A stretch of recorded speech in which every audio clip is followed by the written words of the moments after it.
दोस्तों हर कंपनी अपना आईपीओ दो तरीकों से ला सकती है। एक को फिक्स्ड प्राइस मेथड कहा जाता है और दूसरे को बुक बिल्डिंग मेथड कहा जाता है। दोस्तों फिक्स्ड प्राइस मेथड में कंपनी पहले से ही अपने शेयर्स के प्राइस को फिक्स कर लेती है जिस पर वो आईपीओ में अपने शेयर्स सेल करेगी और सभी लोगों को आईपीओ में शेयर्स इसी फिक्स प्राइस पर ही मिलते हैं। जबकि बुक बिल्डिंग मेथड में कंपनी अपने आईपीओ के प्राइस को एक रेंज में लाती है। आईपीओ में लोग कंपनी के शेयर्स के लिए इसी प्राइस रेंज में अप्लाई करते हैं और आईपीओ में अप्लाई करने का टाइम खत्म होने के बाद ही शेयर्स का फाइनल प्राइस पता चलता है और उसी प्राइस पर कंपनी अपने शेयर्स आईपीओ में सेल करती है। आइए हम इन्हें रियल आईपीओ के एग्जांपल से समझते हैं। दोस्तों डिलीवरी लिमिटेड का आईपीओ 11 मई 2022 से 13 मई 2022 के बीच आया था। आईपीओ में कंपनी ने अपने शेयर प्राइस की रेंज रखी थी 462 रुपए से 487 रुपए, यानी कि ये आईपीओ बुक बिल्डिंग मेथड से लाया गया था और इसलिए इसे बुक बिल्ड इशू आईपीओ कहा जाएगा।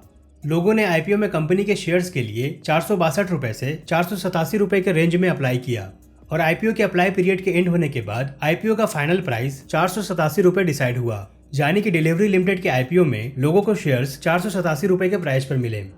वहीं QMS medical allied services limited का आईपीओ 27 सितंबर 2022 से 30 सितंबर 2022 के बीच आया।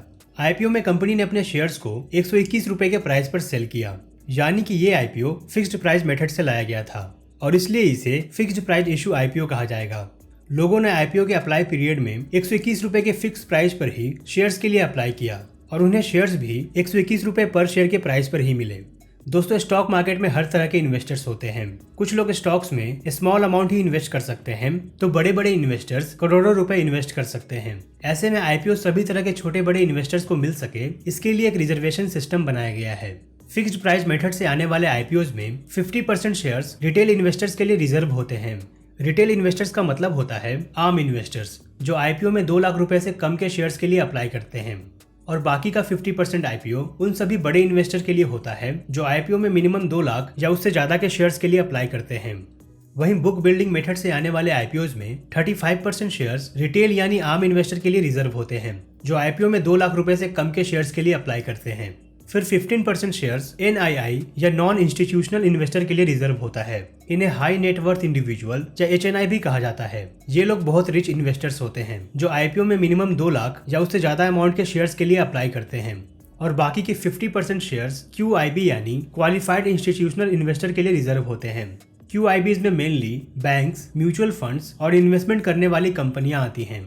दोस्तों ये कंपनी के ऊपर है कि वो अपना आईपीओ फिक्स्ड प्राइस मेथड से लाती है या बुक बिल्डिंग मेथड से, पर आमतौर पर मेनलाइन आईपीओज यानी वैसे आईपीओ जो 100 करोड़ या उससे ज्यादा के अमाउंट के होते हैं उसमें बुक बिल्डिंग मेथड का ही यूज होता है और एसएमई आईपीओज यानी वैसे आईपीओ जो 100 करोड़ से कम के अमाउंट के होते हैं उसमें आमतौर से फिक्स्ड प्राइस मेथड का यूज होता है। पर ऐसा बिल्कुल हो सकता है कि कोई mainline IPO fixed price method से आए या कोई SME IPO book building method से आए और ये पूरी तरह से कंपनी के ऊपर है कि वो दोनों में से किस मेथड से अपना आईपीओ लाती है। दोस्तों हमने पिछले वीडियो में जाना था कि आईपीओ में अप्लाई करने के लिए हमारे पास एक खास अकाउंट होना चाहिए जिसे हम डीमैट अकाउंट कहते हैं। आइए अगले लेसन में हम इसके बारे में डिटेल में जानते हैं।